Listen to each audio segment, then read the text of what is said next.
Assalamu alaikum YouTube көрүүчүлөр, жылкы сүйүүчүлөр. Бүгүн сатууда туугандар Апалуза бар.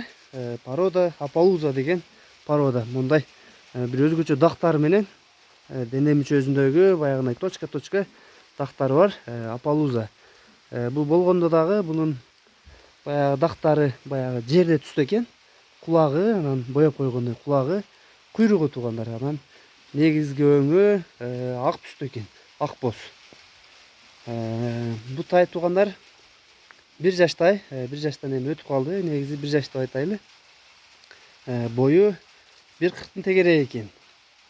Canlar şunday özgöçө жылкыга кызыккандар болсо, тугандарына номерлерин дайым жазып калтырабыз. Суразаңар болот. Жанар. Колго тугандар кичине көмтүр, бирок бир аз азодой экен. Кулактын учтарында бар экен агыштар, кичине ак акчындөр. Туяктары bu talada жүргөн экен туугандар. Тырмактары баардыгы өзүп кетиптир, жайлоодо экен. Жанар. Эти тала көктө жүргөн жылкынын эти экен туугандар. Арка жактары мына жамгырда жаап атат. Азыр баазын сурайлычы. Алымкул ке. Бул эми Апалузанын баазын канча дейбиз? Баазы 77 миң жакын.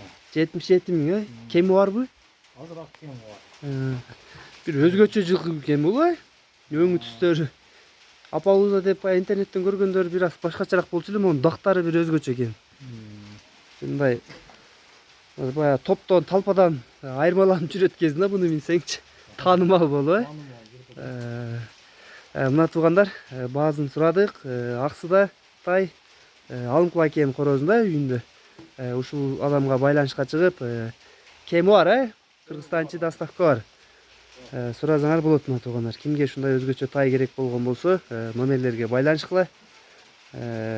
Кем өтүп беребиз деди 77 миңден. Сурайсыңар кимге жаккан болсо туугандар.